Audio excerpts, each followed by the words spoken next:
Olá pessoal, tudo bem com vocês? Estamos de volta com a parte 5 sobre gestação, recheado de informações importantes. Se inscrevam, compartilhem, comentem e deixem seu gostei. Obrigada!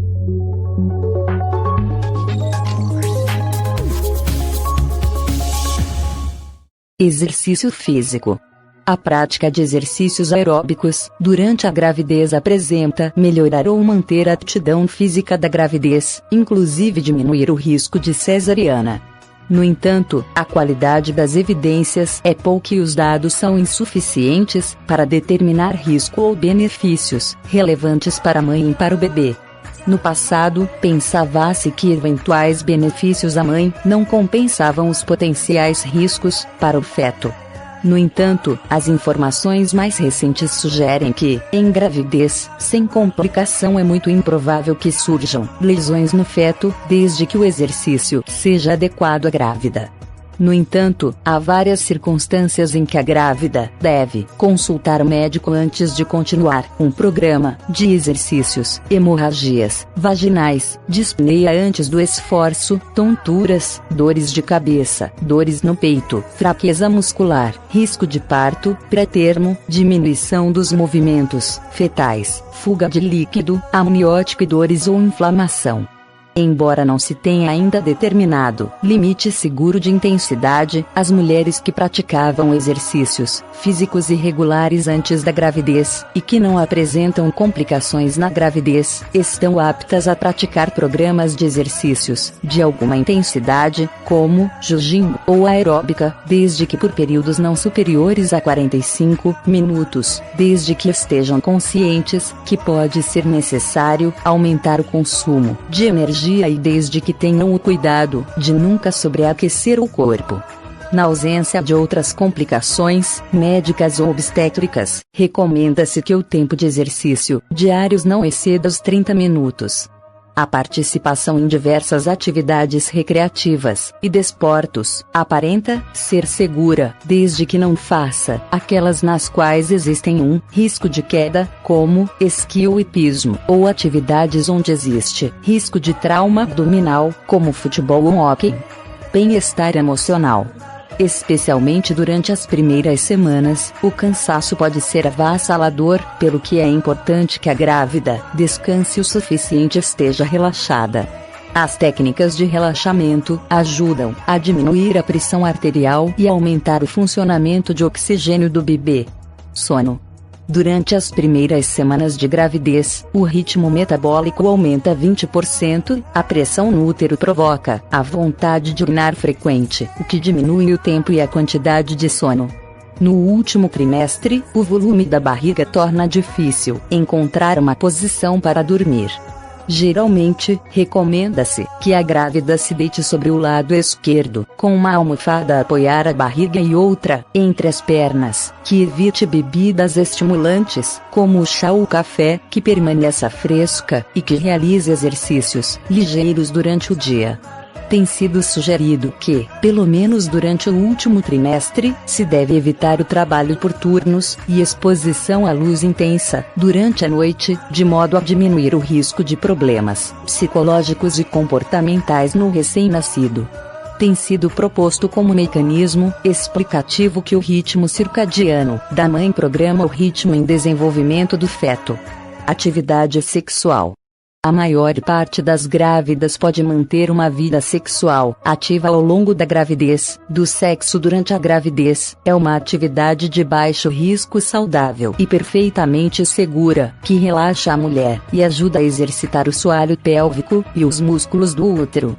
O bebê está protegido dentro da placenta e o rolhão mucoso impede que o esperma passe para além da vagina. No entanto, há casos em que o profissional de saúde pode recomendar a abstinência sexual por motivos médicos, geralmente quando a grávida tem antecedentes de aborto espontâneo, parto prematuro, hemorragia durante a gravidez ou placenta prévia. É importante que o companheiro sexual nunca exerça pressão sobre o abdômen da grávida, pelo que se recomenda experimentar posições diferentes e descobrir aquelas que sejam mais confortáveis.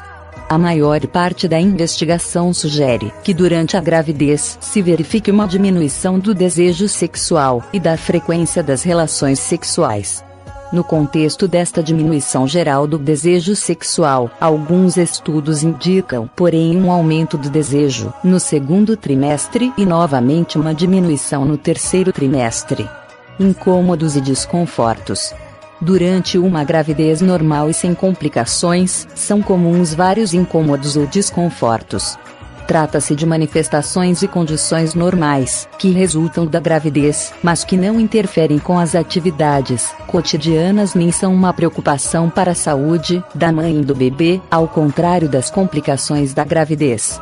No entanto, a separação entre ambas nem sempre é clara e um incômodo com a maior gravidade pode ser considerado uma complicação. Pele. Praticamente todas as grávidas manifestam uma coceira na barriga, provocado pela pele esticada e consequente desidratação, que pode ser aliviado com creme hidratante. No entanto, comichão frequente nas mãos e nos pés pode indicar colestase. É normal que as sardas e os sinais se tornem mais escuros, devido à pigmentação da pele. No entanto, qualquer alteração no tamanho, forma e cor dos sinais deve ser comunicada ao médico. Em 70% das grávidas, aparece uma pigmentação no rosto denominada cloasma e, na parte inferior do abdômen, linha negra. São também comuns as erupções cutâneas, devido ao calor e aumento da sudação e do odor corporal. A pele seca é comum que resulta do aumento da quantidade de estrogênio, podemos ser minimizada com ingestão de bastante água, evitando locais com ar condicionado, e radiadores de calor com aplicação de creme hidratante. O acne durante a gravidez é perfeitamente normal. No entanto, existem alguns medicamentos para o tratamento de acne que podem provocar malformação graves no feto.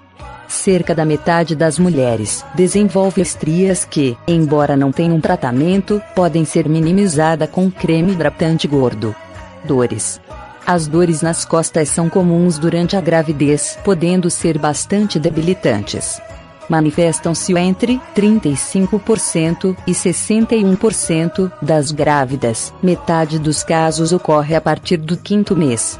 São causadas pela alteração na postura e podem se agravar à noite. Entre as várias medidas de alívio comprovadas estão exercícios na água, massagens e apoio de almofadas ao dormir. As cintas de maternidade não demonstram diminuir as dores nas costas na gravidez, e podem ter alguns efeitos adversos, incluindo dores e irritação na pele da mão e potenciais efeitos no feto. As câimbras nas pernas ocorrem em metade das gravidezes, e podem ser bastante dolorosas.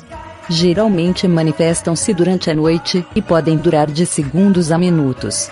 Embora por vezes sejam usados alguns métodos de alívio, como meias de compressão e cálcio ou magnésio, não há evidências de que sejam eficazes a reduzir as câimbras ou que sejam seguras para o feto. A síndrome do túnel cárpico é uma neuropatia compressiva. É muito comum durante a gravidez. Manifesta-se em até 62% das grávidas, que geralmente ocorre no terceiro trimestre, embora também possa ocorrer no primeiro. Os sintomas são dormência, formigamento nos dedos polegar, indicador, médio e parte do anelar. Também pode ocorrer dor no pulso e diminuição da força e destreza. Os sintomas são mais pronunciados à noite e podem ser agravadas com a atividade física. O tratamento consiste em reduzir a atividade do pulso pela utilização de uma tela que o imobilize numa posição neutra. Desconfortos digestivos. As náuseas e vômitos ocorrem praticamente de manhã, mas geralmente melhoram após o primeiro trimestre. O refluxo gástrico e a azia na gravidez são causados pelos relaxamentos do esfíncter esofágico inferior, e podem ser aliviadas fazendo múltiplas refeições ligeiras ao longo do dia, evitando comer nas 3 horas anteriores a dormir, e mantendo uma postura direta durante a ingestão. Quando a dieta e as alterações ao estilo de vida não são o suficiente, pode ser necessário antiácidos, alginatos, ou ainda, inibidores da bomba de prótons. A constipação é um desconforto bastante comum, ocorrendo em 39% das grávidas às 14 semanas de gestação. Pensa-se que seja causada pela diminuição da motilidade intestinal. Esta diminuição é normal durante a gravidez e deve-se ao aumento da quantidade de progesterona, que relaxa o intestino para que a mãe possa receber mais nutrientes e absorver mais água. Como efeitos adversos, as fezes podem se tornar extremamente desidratadas e de modalidade difícil. A constipação pode também ser agravada pela suplementação de ferro. As hemorroidas resultam do esforço associado à constipação ou da pressão intraabdominal do fim da gravidez podem causar hemorragias, prurido, sujidade ou dor, e os sintomas podem desaparecer espontaneamente depois da gravidez. O tratamento conservador inclui modificações na dieta, tratamento locais e estimuladores ou depressores da modalidade intestinal. Complicações maternas. Anemia. Anemias são doenças em que a quantidade de glóbulos vermelhos ou de hemoglobina é inferior aos valores normais. Durante a gravidez, o tipo de anemia mais comum é anemia por deficiência de ferro, causada pela insuficiência de ferro ou cálcio fólico na dieta. A maioria das gestantes são aconselhadas a tomar suplementos de ferro e ácido fólico para tratar ou prevenir eventuais anemias. Cerca de metade das gravidezes à escala mundial são acompanhadas de anemia. A prevalência varia entre 18% nos países desenvolvidos e 75% no sul da Ásia. Hiperêmese gravídica. A hiperêmese gravídica é a presença de vômitos severos e persistentes, ao ponto de causarem desidratação e perda de peso, o que pode provocar alterações perigosas nos valores de eletrólitos no sangue, lesões no fígado e hemorragias na retina.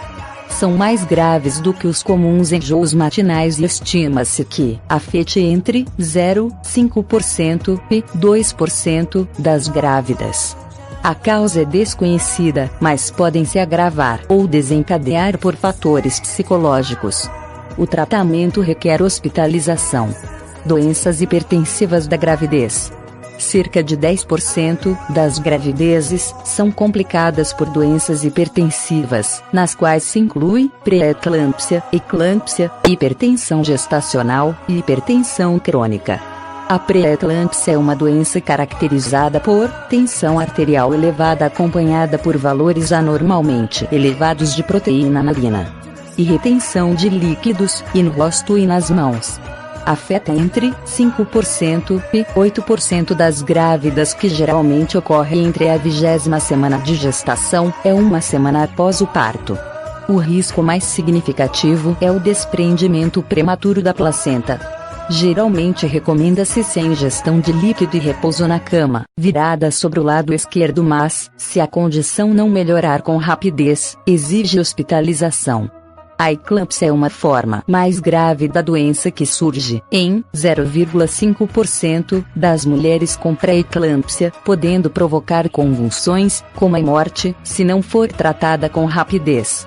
1/4 dos casos de eclâmpsia ocorre após o parto.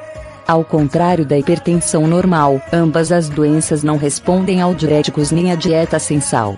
Uma das complicações da pré-eclâmpsia e eclâmpsia graves é a síndrome HELP, o que é a combinação anemia hemolítica, aumento das enzimas hepáticas e diminuição na contagem de plaquetas. Esta síndrome ocorre entre 0,5% e 0,9% de todas as gravidezes.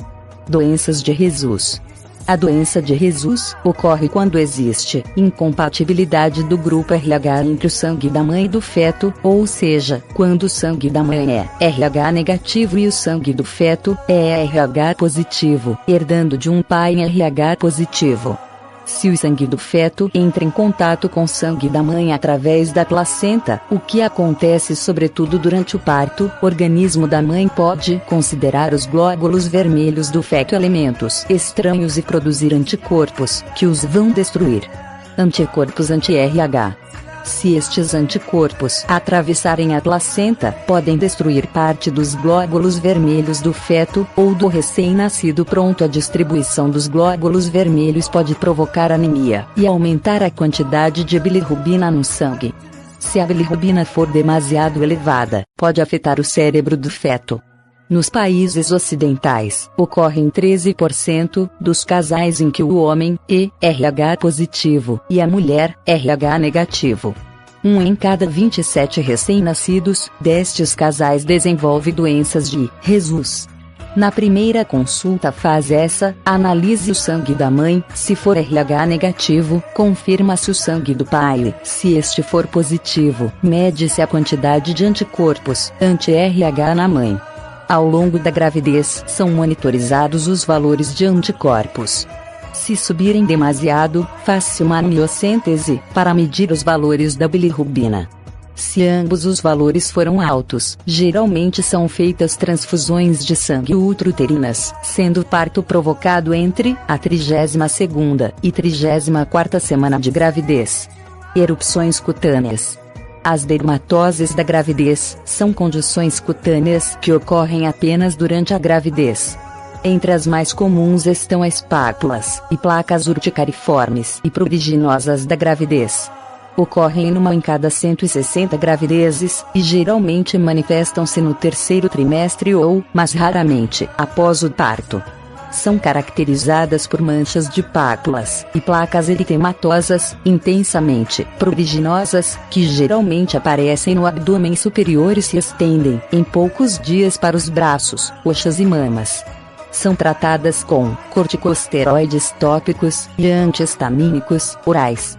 O prurigo da gravidez afeta 1 em cada 300 grávidas e ocorre com maior frequência entre as 20 e as 34 semanas de gestação. É uma erupção cutânea intensamente pruriginosas, com pápulas por vezes foliculares ou lesões nodulares, com ou sem crosta, e que medem entre 0,5 e 1 centímetro. Geralmente aparece nas pernas e nos membros superiores. Gravidez ectópica.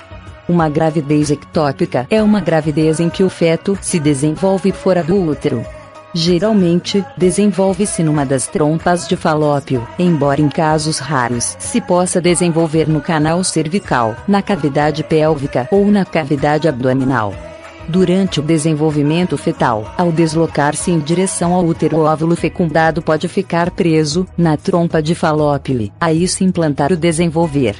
Esta complicação afeta entre 0,5% e 1% de todas as gravidezes, tendo como fatores de risco uma gravidez ectópica anterior, uma laqueação de trompas mal sucedida ou exposição fetal ao dietilestilbestrol.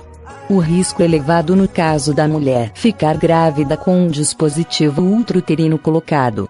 Uma gravidez ectópica coloca em risco a vida da mulher e deve ser removida cirurgicamente o mais cedo possível. Os sintomas de uma gravidez ectópica são pequenas, perda de sangue pela vagina e cãibras abdominais, juntamente com o atraso da menstruação. Quando o feto morre numa fase inicial, o organismo tenta expulsar, da mesma forma que o produto da menstruação, e não se verificam lesões. Mas no caso de continuar a crescer, é possível romper as paredes da trompa, causando uma hemorragia interna, que provoca dores e sensações de pressão na parte inferior do abdômen. Entre as 6 e as 8 semanas, é possível que ocorra uma dor aguda e intensa no baixo abdômen, seguida por desmaio. Placenta. O desaparecimento prematuro da placenta ocorre quando o revestimento da placenta se separa do útero, entre as 20 semanas de gestação e o aborto. Verifica-se entre 0,5 e 1 em cada 200 nascimentos, sendo uma urgência hospitalar e uma das complicações que mais contribui para a mortalidade materna no mundo. A placenta prévia é a inserção parcial ou total da placenta no colo do útero. É uma das principais causas de hemorragias pré-natais e afeta 1 em cada 200 partos.